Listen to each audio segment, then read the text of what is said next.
Hello everyone. तो कैसे हैं आप लोग? आई होप कि आप लोग बहुत अच्छे होंगे। तो जैसा कि आप लोगों ने मेरा इंट्रोडक्शन वीडियो देख ही लिया होगा, तो उसके बाद ये फर्स्ट लेक्चर है, ठीक है। मतलब कहा जाए तो स्टडी का फर्स्ट लेक्चर है, ठीक है। तो यहाँ पे अभी हम लोग सबसे पहले क्लास 8 का मैथ्स का चैप्टर फर्स्ट रेशनल नंबर को स्टार्ट करने जा रहे हैं, ठीक है।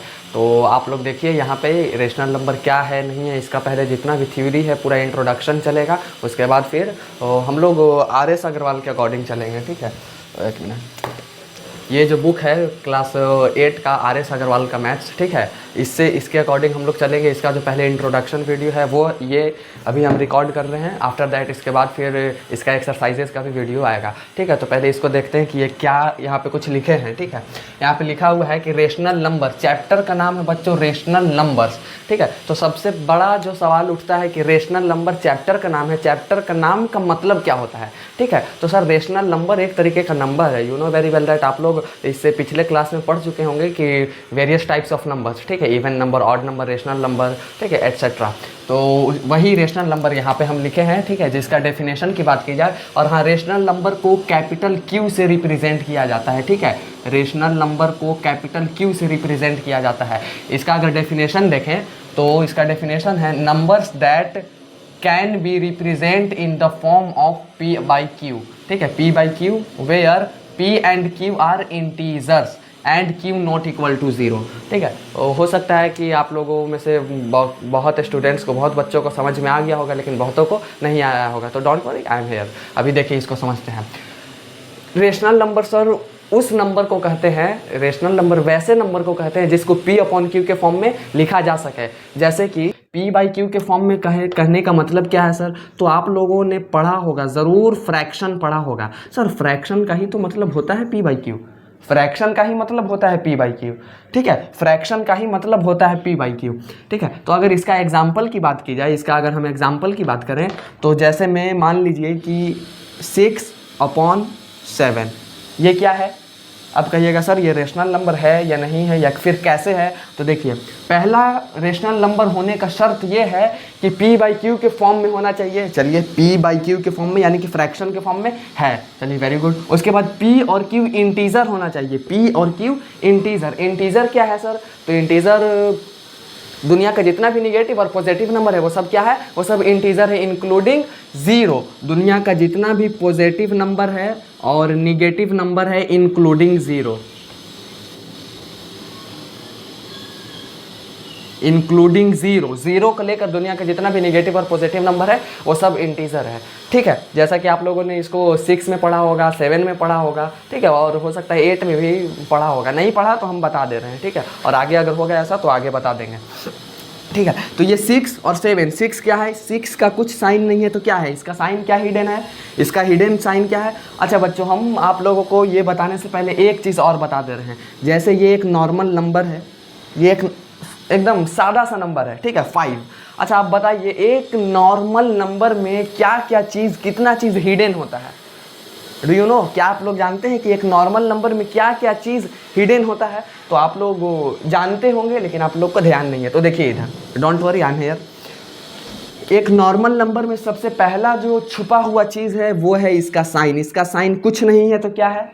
प्लस है। और दूसरा जो इसका हिडन चीज़ है वो है इसका डिनोमिनेटर, कुछ नहीं है तो क्या है? 1 है। और तीसरा चीज़ जो है इसका एक्सपोनेंट, डिग्री या इंडेक्स, ठीक है, जिसको आप लोग पावर के नाम से भी जानते हैं, लेकिन इसको पावर नहीं कहते। आपका जो नेक्स्ट चैप्टर है एक्सपोनेंट्स, उसमें हम लोग इसको डिटेल में पढ़ेंगे कि पावर क्यों नहीं कहा जाता है, ठीक है। तो अभी के लिए इसको लेटेड भी रहने देते हैं।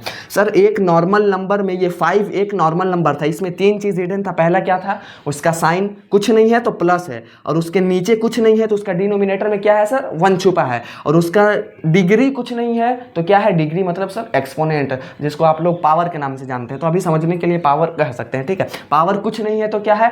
1 है। तो अच्छा आप बताइए, यहाँ पे इसका साइन कुछ नहीं दिया हुआ है तो यहाँ पे साइन क्या है?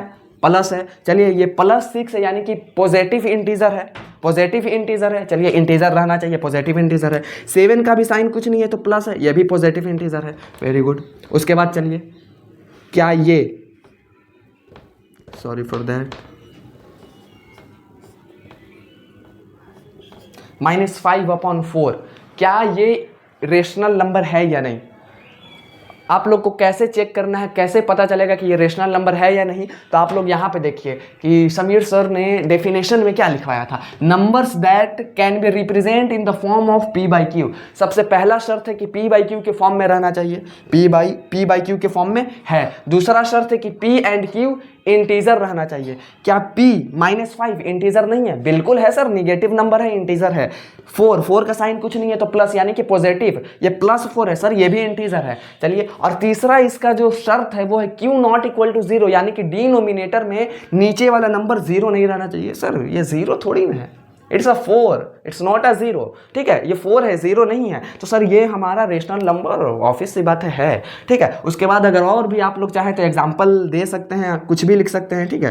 जैसे मैं 6/5 या -10/5 या फिर -8/-5, ठीक है। यहाँ से ये माइनस माइनस कट जाएगा तो ये 8/5 ही बचेगा, और 8/5 भी रेशनल नंबर है, ठीक है। उसके बाद हम बच्चों आप लोगों को एक चीज़ और बता दे रहे हैं कि जो हमारा यहाँ पे सर एक सवाल, एक क्वेश्चन सबके मन में उठता है, ठीक है, कि क्या 0 रेशनल नंबर है या नहीं।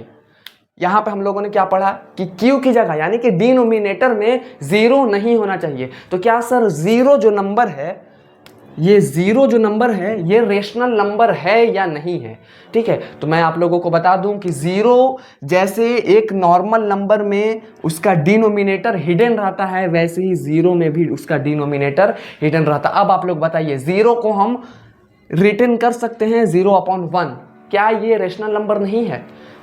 चेक करते हैं। पहला क्या था, पहला शर्त क्या था, form of P by Q, P by Q के फॉर्म में है, बिल्कुल है। दूसरा क्या था कि पी एंड क्यू इंटीजर रहना चाहिए। 0, क्या सर 0 इंटीजर नहीं है? हम यहाँ पे बताए हैं कि इंक्लूडिंग 0, निगेटिव, पॉजिटिव और negative number including 0 are called a integer. तो सर 0 को लेकर जितना भी निगेटिव और पॉजिटिव नंबर है वो सब इंटीजर होते हैं, तो सर 0 इंटीजर है। चलिए, उसके बाद q नॉट इक्वल टू 0, ये क्या कह रहा है कि डिनोमिनेटर में 0 नहीं रहना चाहिए। चलो भैया, हम तुम्हारा बात मान लिए, डिनोमिनेटर में 0 नहीं, हम न्यूमिनेटर में तो 0 रख सकते हैं, ऊपर में 0 रख सकते हैं, यानी कि हम 0 को 0/1 भी लिख सकते हैं, और इसी से ये एक रेशनल नंबर भी है। तो अगर कोई भी आप लोगों से पूछे तो 0 रेशनल नंबर है या नहीं, तो बिल्कुल है, आप लोग जवाब दीजिएगा कि है, ठीक है। आप लोगों को ये समझ में रेशनल नंबर आया या नहीं, अगर नहीं आया तो आप लोग मुझे कमेंट में बताइए, अगर आ गया तो वो भी बताइए, ठीक है। और इसके बाद जो नेक्स्ट टॉपिक है उस पर चलते हैं। तो जैसा कि हम लोग अभी इससे पहले रेशनल नंबर पढ़ लिए, ठीक है, तो रेशनल नंबर जानने के बाद हम लोग को रेशनल नंबर का कुछ प्रॉपर्टीज़ पढ़ना है, ठीक है। हम लोग को रेशनल नंबर का कुछ प्रॉपर्टीज़ पढ़ना है, और वो प्रॉपर्टीज़ कौन कौन है और कैसे वर्क करता है वो हम लोग देखेंगे, ठीक है। तो यहाँ पे लिखे हैं प्रॉपर्टीज़ ऑफ रेशनल नंबर्स। तो इसका 4 प्रॉपर्टी होता है, ठीक है बच्चों। इसका कितना प्रॉपर्टी होता है? 4 प्रॉपर्टी। पहला होता है क्लोजर प्रॉपर्टी, दूसरा होता है कम्यूटेटिव प्रॉपर्टी, तीसरा होता है एसोसिएटिव प्रॉपर्टी, और चौथा होता है डिस्ट्रीब्यूटिव प्रॉपर्टी। और ये सब कैसे है, एडिशन के साथ ये कैसे वर्क करता है, और सब्ट्रैक्शन, मल्टीप्लिकेशन, डिवीजन के साथ कैसे कैसे वर्क करता है, उसको हम लोग बारी बारी से देखेंगे, ठीक है। तो सबसे पहले हम यहाँ पे लिखे हैं क्लोजर प्रॉपर्टी। क्लोजर प्रॉपर्टी में हम लोग को पढ़ना है 4 चीज़, ठीक है। क्या क्या? पहले पढ़ेंगे हम लोग क्लोजर प्रॉपर्टी ऑफ एडिशन, उसके बाद पढ़ेंगे closure property of subtraction, after that पढ़ेंगे closure property of multiplication, and last one is a closure property of division, ठीक है। तो सबसे पहले क्लोजर प्रॉपर्टी ऑफ एडिशन देखते हैं कि ये क्लोजर प्रॉपर्टी ऑफ एडिशन का रूल क्या है, वो क्या कहता है, ठीक है। तो यहाँ पे हम सबसे पहले लिखे हैं, सबसे फर्स्ट था क्लोजर प्रॉपर्टी, ठीक है। और इसमें जो सबसे पहला आता है क्लोजर प्रॉपर्टी ऑफ एडिशन, तो इसका ये जो रूल है ये कहता है कि sum of any 2 rational numbers is always rational number. कई बच्चों को समझ में आ गया होगा इसका मतलब, कई बच्चों को नहीं आया होगा, तो don't worry, I am here, हम यहाँ है, समझाते हैं अभी, ठीक है। तो ये कह रहा है sir, closure property of addition कह रहा है कि sum of any 2 rational number, sum का मतलब होता है, you know very well that about this, कि सम का मतलब होता है ऐड, मतलब हम एनी मतलब कोई 2 रेशनल नंबर को अगर सम करें तो जो आंसर आएगा वो हमेशा ऑलवेज रेशनल नंबर ही आएगा, ठीक है। अगर हम 2 रेशनल नंबर, कोई भी 2 रेशनल नंबर का अगर सम करें तो जो आंसर आएगा वो भी क्या आएगा, रेशनल नंबर ही आएगा हमेशा। यही है sir closure property of addition, ठीक है। इसका एग्जाम्पल की बात करते हैं। एग्जाम्पल देखिए इसका, जैसे क्या करना है हम लोग को, sum of any two rational number, कोई भी दो रेशनल नंबर का सम करना है, ठीक है। तो सबसे पहला रेशनल नंबर हम लोग ले लेते हैं, रेशनल नंबर का एग्जांपल आप लोग जानते ही हैं। सबसे पहला रेशनल नंबर ले लीजिए 1/2, सम करना है तो ध्यान रहे कि ऐड करेंगे। आफ्टर दैट ले लीजिए 2/4, ये भी एक रेशनल नंबर है, ये भी एक रेशनल नंबर है। इसको अगर हम सॉल्व करेंगे, इसका जो आंसर आएगा ना वो भी रेशनल नंबर ही आएगा, और ये सब केस में होता है, हमेशा ऑलवेज होता है, ठीक है। तो चलिए इसको पहले सॉल्व करके देखते हैं। सबसे फर्स्ट ऑफ ऑल कि इसमें 2 और 4 का एलसीएम लिया जाता है, और जो कि 2 और 4 का एलसीएम 4 हो जाएगा, ठीक है। आफ्टर दैट 2 से 4 को डिवाइड करना है तो 2 आएगा, और फिर जो 2 आया उससे 1 को मल्टीप्लाई करना है तो 2 1 2 प्लस 4 से 4 को डिवाइड करेंगे तो 1 आएगा, और 1 से 2 को मल्टीप्लाई करेंगे तो 2 1 2 आएगा, ठीक है। इसका आंसर क्या आ गया, 2 और 2 4 अपॉन नीचे क्या है 4, ये 4/4 सर, ये 4 4 कट जाएगा, आंसर क्या आया 1। अब आप लोग हमको बताइए, दो रेशनल नंबर का सम 1/2 सम 2/4, ये दोनों का सम कितना आया 1। क्या ये 1 रेशनल नंबर नहीं है, क्या ये 1 रेशनल नंबर नहीं है। अच्छा आप बताइए, थोड़ा सा एक बार पीछे चलते हैं, रिवाइज करते हैं कि रेशनल नंबर कहते हैं किसको है। रेशनल नंबर का शर्त 3 शर्त था। पहला कि P/Q के फॉर्म में होना चाहिए। क्या सर ये 1 जो है ये P/Q के फॉर्म में है, सर इसके नीचे कुछ नहीं है तो 1 है, ये हो गया P और ये हो गया Q, ठीक है। उसके बाद कहता है कि P और Q इंटीजर रहना चाहिए। क्या कहता है कि P और Q इंटीजर रहना चाहिए। P क्या है 1 इंटीजर नहीं है सर, इसके आगे कुछ साइन नहीं है तो प्लस है, यानी कि पॉजिटिव नंबर है, और ये एक इंटीजर है, और नीचे वाला भी 1 क्या है इंटीजर है। और तीसरा शर्त था कि Q नॉट इक्वल टू 0, मतलब Q की जगह पे 0 नहीं रहना चाहिए, तो ठीक है Q की जगह पे 0 नहीं है, यानी कि सर ये जो 1 आंसर आया ये रेशनल नंबर है, ठीक है। वही यहां पे कह रहा था कि sum of any two rational number is always rational number, मतलब दो रेशनल नंबर का अगर सम करेंगे तो जो उसका आंसर आएगा वो हमेशा ऑलवेज रेशनल नंबर रहेगा, ठीक है। आया समझ में। इसके बाद जो है rational closure property of subtraction देखना है।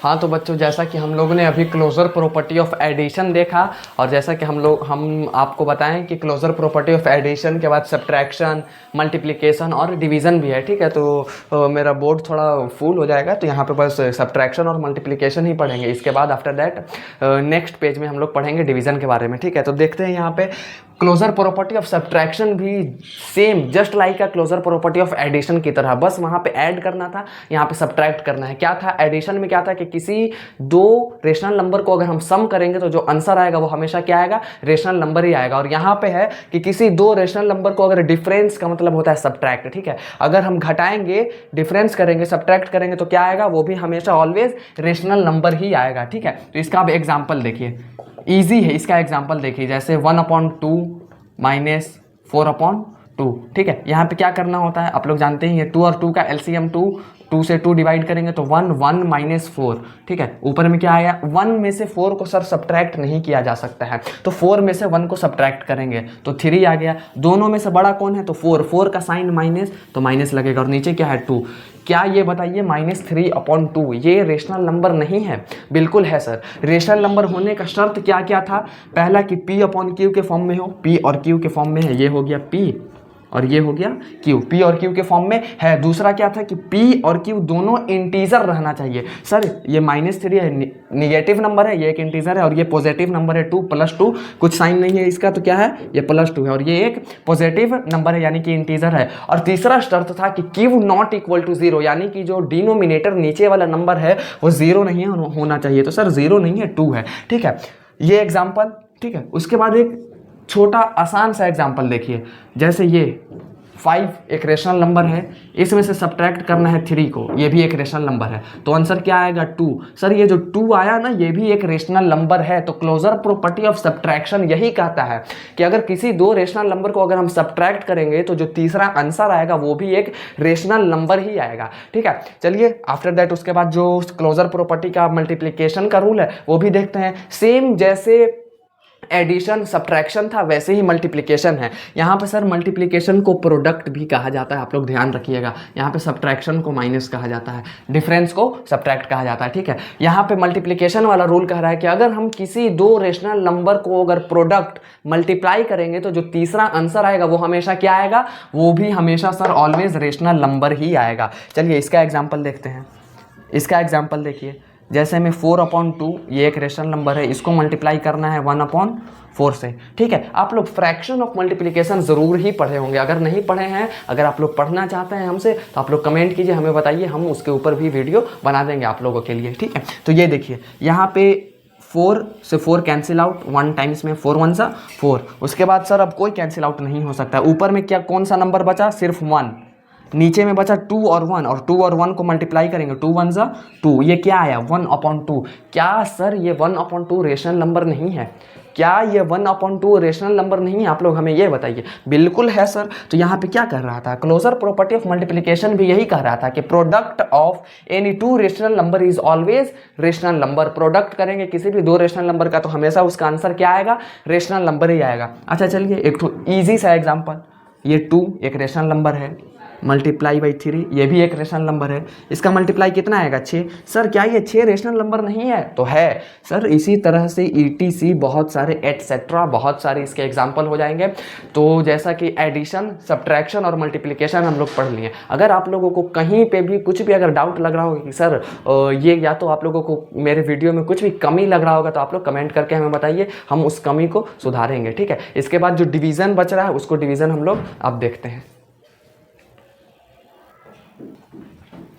हाँ तो बच्चों, जैसा कि हम लोग addition, closure property of addition, closure property of subtraction and multiplication को जिस तरह से देखे, उसी तरीके से क्लोजर प्रॉपर्टी ऑफ डिवीजन, ये क्लोजर प्रॉपर्टी का लास्ट टॉपिक है। ठीक है, इसके बाद जो सेकंड टॉपिक था कम्यूटेटिव प्रॉपर्टी, उसके बारे में पढ़ेंगे। तो ये क्लोजर प्रॉपर्टी का लास्ट टॉपिक है, उसको देख लेते हैं। जैसा क्लोजर प्रॉपर्टी का एडिशन, सब्ट्रैक्शन और मल्टीप्लिकेशन था कि किसी 2 नंबर को जोड़ेंगे तो ये आएगा, घटाएंगे तो रेशनल नंबर ही आएगा, और मल्टीप्लाई करेंगे तो रेशनल नंबर ही आएगा। यहाँ पे भी सेम वही चीज़ है। ठीक है, बस डिवीजन है कि अगर हम किसी 2 रेशनल नंबर को अगर डिवाइड करेंगे, यानी कि division of any 2 rational number is always rational number. मतलब किसी भी 2 रेशनल नंबर का डिवीजन हमेशा क्या आता है? रेशनल नंबर ही आता है। ठीक है, इसका एग्जांपल अब देख ले रहे हैं। इसका एग्जांपल देखिए, इसका एग्जांपल एक रेशनल नंबर ले लीजिए 1/2 डिवाइडेड बाई 4/2। ठीक है, आप लोगों को ये तो सोल्व करने आता ही होगा। अगर नहीं आता है तो आप लोग हमें कमेंट करके बताइए। ठीक है, सारी बातें आप कमेंट में बताइए, हम कमेंट देखेंगे और रिप्लाई भी देंगे। ठीक है, तो कमेंट में बताइए आता है या नहीं आता है। अगर आप लोगों को इसके ऊपर भी वीडियो चाहिए, फ्रैक्शन के ऊपर, तो उसके ऊपर भी हम एक तो छोटा सा वीडियो आप लोगों के लिए बना देंगे। ठीक है, यहाँ पे 1/2 का 1/2 होता है और डिवाइड से मल्टीप्लाई में चेंज किया जाता है, और ये सेकेंड वाले टर्म को, लास्ट वाले टर्म को रेसिप्रोकल कर दिया जाता है, यानी कि 4/2 से 2/4। अब ये बन गया फ्रैक्शन ऑफ मल्टीप्लिकेशन। सर ये 2 से 2 तो कैंसिल आउट हो सकता है 1 टाइम में। चलिए ठीक है, अब कोई कैंसिल आउट नहीं हो सकता है। ऊपर में क्या बचा? ऊपर में क्या बचा? 1 और 1, 1 1 जा 1, और 4 नीचे बचा 1/4। क्या सर ये 1/4 एक रेशनल नंबर नहीं है? है सर, बिल्कुल है। चलिए ठीक है, जैसा कि यहाँ पे हम 1/2 और 4/2 के बीच में डिवाइड किए तो क्या आया? 1/4। 1/2 भी एक रेशनल नंबर था, 4/2 भी रेशनल नंबर था, और इसका जो आंसर आया वो भी एक रेशनल नंबर ही है, जैसा कि क्लोजर प्रॉपर्टी कहता है। ठीक है, क्लोजर प्रॉपर्टी सर ये कहता है कि अगर आप जोड़िए, घटाइए, गुना कीजिए या भाग कीजिए किसी 2 रेशनल नंबर के बीच में, तो उसका जो आंसर आएगा वो हमेशा रेशनल नंबर ही आएगा। यही है क्लोजर प्रॉपर्टी। ठीक है, उसके बाद इसका ईजी सा एग्जाम्पल, जैसे 4 डिवाइडेड बाई 2। इसका मतलब क्या है सर? कि 2 से 4 को डिवाइड देना है। डिवाइड देंगे तो कितना आएगा? 2 2 जा 4। क्या आया आंसर इसका? 2। यहाँ पे 4 एक रेशनल नंबर था, यहाँ पे 2 भी एक रेशनल नंबर था, इसका आंसर क्या आया? 2। ये भी 2 एक रेशनल नंबर है। तो सर ऐसे ही आप बहुत सारा ETC एटसेट्रा बहुत सारा एग्जाम्पल बना सकते हैं। ठीक है, तो सर यहीं पे ये क्लोजर प्रॉपर्टी खत्म होता है। ठीक है, क्लोजर प्रॉपर्टी का हमने एडिशन पढ़ा, क्लोजर प्रॉपर्टी का सब्ट्रैक्शन पढ़ा, मल्टीप्लिकेशन पढ़ा और डिवीजन पढ़ा। और हाँ, सबसे पहले हम लोगों ने रेशनल नंबर पढ़ा। ठीक है, सबसे पहले रेशनल नंबर पढ़े, उसके बाद रेशनल नंबर का प्रॉपर्टीज पढ़े। जो प्रॉपर्टीज का सबसे पहला प्रॉपर्टी था क्लोजर प्रॉपर्टी। क्लोजर प्रॉपर्टी होता है एंड। उसके बाद हम लोग अब नेक्स्ट लेक्चर में देखेंगे कम्यूटेटिव प्रॉपर्टी के बारे में, कि वो एडिशन, सब्ट्रैक्शन, मल्टीप्लिकेशन और डिवीजन के साथ कैसे कैसे वर्क करता है। ठीक है, तो सर तो अगर मेरा वीडियो पसंद आया हो तो लाइक कीजिए, कमेंट कीजिए और सब्सक्राइब कीजिए, और बेल आइकन को दबाना ना भूलें। बेल आइकन दबाने से ये होगा कि अगर मैं कोई भी वीडियो अपलोड करूँ तो सबसे पहला नोटिफिकेशन आपके पास जाए, और उससे आप मेरा वीडियो को वॉच कर सकते हैं। ठीक है, तो मिलते हैं हम लोग नेक्स्ट लेक्चर में, बने रहिए। उसके लिए थैंक यू सो मच।